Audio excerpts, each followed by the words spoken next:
وسهلا بيكم في زوي زون، دليلكم ليوم أفضل الموسم التاني.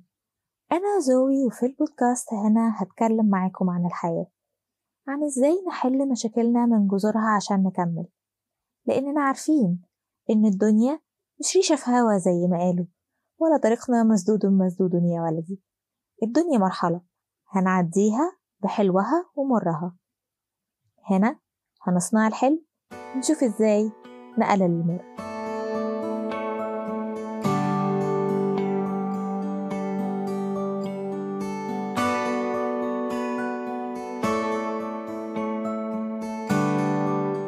بكل الحب هنتكلم النهاردة عن الحب. الجيل اللي اتربى على نجوم FM عارف الجملة الشهيرة دي بتاعت ايه بالظبط. في ظل أجواء الفالنتاين وعيد الحب اللي احنا فيها دي، قلنا نعمل لكم حاجة تنفعكم، سواء سناجل بائسين أو مرتبطين. لأنه على رأي الست يسرى، الحب مالينا غيره والله مالينا غيره، إلى آخر الأغنية. وبعيدا عن الكليشيهات بتاعت الأغاني، فإحنا يا جماعة ملناش غير الحب فعلا. الحب هو أهم طرف في المعادلة في أي حاجة بنعملها. إنك تشتغل شغلانة مش بتحبها، تذاكري مادة مش بتحبيها، تعمل أكلة من غير نفس. أكيد كلنا عندنا قطعة ملابس شكلها حلو علينا لكنها مرمية في الدولاب عشان بس مش بنحبها. الحب اللي احنا حاصرينه في أدوار الرومانسية، مع إنه ممكن يقدم دراما اجتماعية، عمل وطني، أو حتى سكتش كوميدي. الحب هو أقوى سلاح عرفته البشرية، لأنه بيقدر يغير الحقيقة. تلاقي طفل رزل، ولولا إنه الأطفال أحباب الله كان زمانك رازعه في أي حيطة، وتكلم أمه تقولك ده عسل، يبقى ابنها مخلص على 10 بني آدمين وتقولك ده طيب ما يأذيش نملة. تبقى عارف إنه أكل الشارع والفاست فود مضر، ومع ذلك بتاكله عشان بتحبه.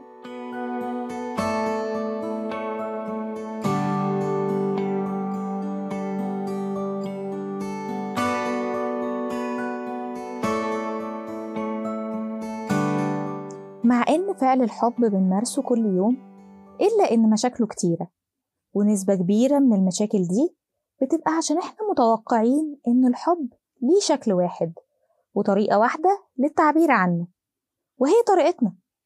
أي حاجة تانية يبقى الشخص ده ما بيحبناش. علشان كده ظهر مصطلح لغات الحب ال5، واللي أسسه دكتور جاري تشابمان في كتابه اللي بنفس الاسم، وعمل منه سلسلة كتب كتير، وشرح إنه في طرق مختلفة الناس بتعبر عن الحب وبتستقبله بيها، وقسمهم ل5 لغات. الكلمات المعبرة، ودي الكلمات اللي احنا بنعبر بيها عن التشجيع والاعتراف بالجهود والصفات الإيجابية في الناس اللي بنحبهم. الكلمتين الحلوين يعني اللي ممكن يخلوا اللي قدامك يحس قد إيه هو شخص مميز. الوقت الجيد، وده الوقت اللي بنقضيه مع الناس اللي بنحبهم، نتكلم معاهم ونسمع لهم ونعمل مع بعض أي نشاط يبين اهتمامنا بيهم. التلامس الجسدي، ودي زي طبطبة الأب وحضن الأم اللي بتحسسنا بالراحة، مسكة إيد أخوك أو أختك الكبار عشان تحس إنك مش لوحدك وإنهم جنبك. أعمال الخدمة، ودي أي حاجة بنعملها من باب الاهتمام والمسؤولية والتعاون والمساعدة. وأكبر دليل على النقطة دي هي الأم والأب، الاتنين دول بيطلع عينهم حرفيا في الظروف اللي احنا فيها دي، وعشان ولادهم اللي بيحبوهم بيعملوا حاجات كتير ممكن يكونوا مش بيحبوها. الهدايا، عايزة ورد يا إبراهيم، لأن الهدية بتبين الاهتمام. فكرة إنك أخدت من وقتك وفلوسك عشان تجيب هدية لحد هو دليل على الحب عند ناس كتير.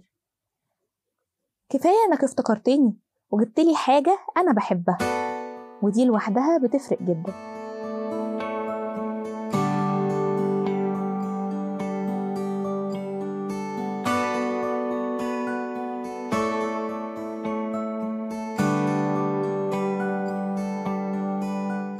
كل حد فينا عنده لغة حب رئيسية واحدة ولغات ثانوية كمان، ومهم جدا إننا الأول نعرف هي إيه اللغات بتاعتنا، لأنها هتساعدنا نفهم نفسنا بطريقة كبيرة.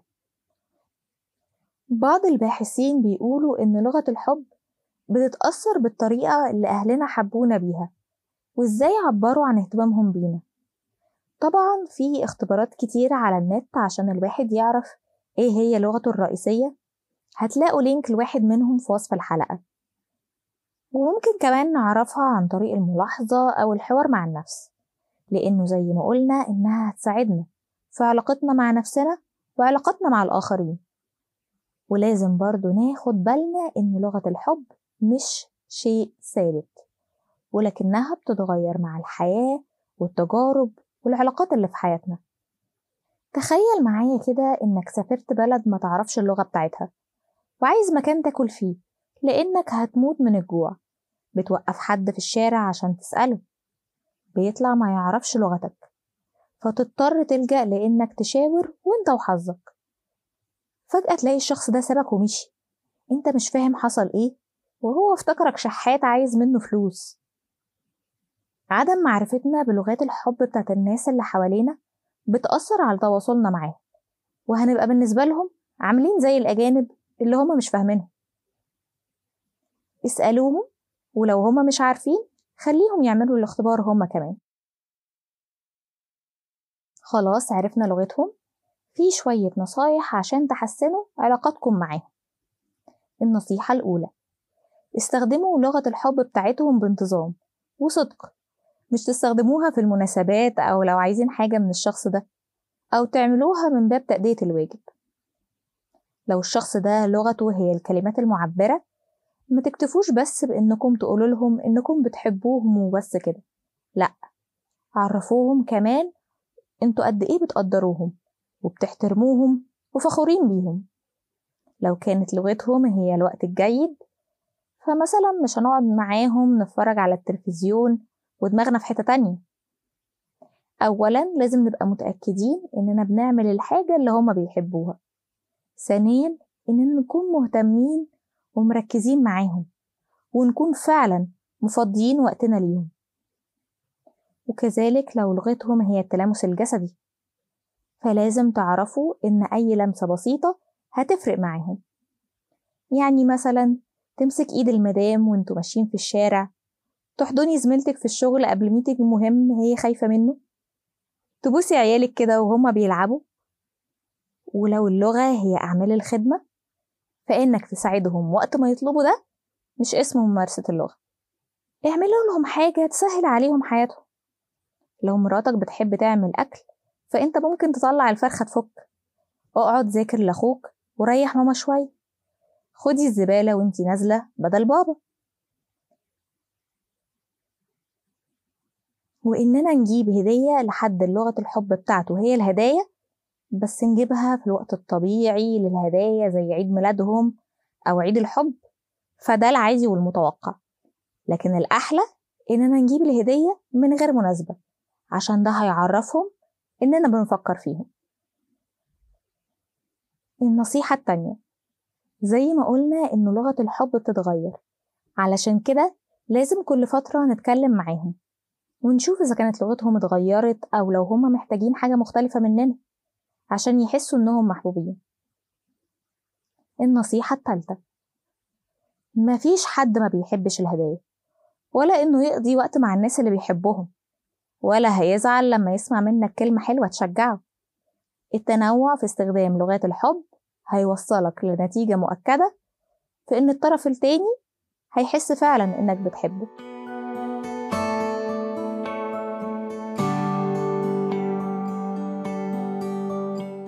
لو لاحظتوا الأمثلة اللي احنا استخدمناها على مدار الحلقة، هتلاقوها لعلاقات مختلفة في حياتنا، زي الأهل والأصحاب أو حتى زمايل العمل. لأن لغات الحب مش بس للعلاقات الرومانسية، كل حد في حياتنا محتاج يحس بالحب والاهتمام والتقدير من الآخرين، وكل واحد فيهم عنده طريقة معينة لتلقي المشاعر دي. عشان كده لو عرفت لغة حب الشخص اللي بتتعامل معاه، هتتواصل معاه بشكل أفضل وتعزز العلاقة اللي بينكم أيا كان نوعها. في ناس بتقول إننا مش محتاجين يوم عشان نحتفل بالحب، وإن الحب لازم نحتفل بيه كل يوم، بس الحياة بضغوطها ومسؤولياتها بتخلينا ما نقدرش نعمل كده. فأنا شايفة إنه مش حاجة وحشة أبدا إننا نحتفل بيه يوم كامل في السنة، يوم ما يبقاش فيه مكان غير لأحبابنا، نفتكر فيه الناس اللي حتى لو ما بقوش معانا فحبهم هو اللي بيدفينا. لو حصرنا الحب إنه الحب الرومانسي بس يبقى معرفناش حقيقته. الحب هو القوة اللي بتخلينا نمشي، هو النور في نهاية النفق، هو الصاحب اللي بيوحشنا في ليالي الوحدة. الحب هو أكتر العواطف أنانية بشكل غير أناني. الحب هو اللي بيلون حياتنا، هو الحضن الدافي من اللحاف في يوم برد، هو ابتسامة طفل ما نعرفوش في الشارع، هو أول شفطة من كوباية القهوة، وهو الدمعة اللي بتنزل وانت بتشوف مشهد حزين. لما بتحط ايدك على صدرك وتحس نبضات قلبك، سامع الصوت ده؟ ده صوت الحب.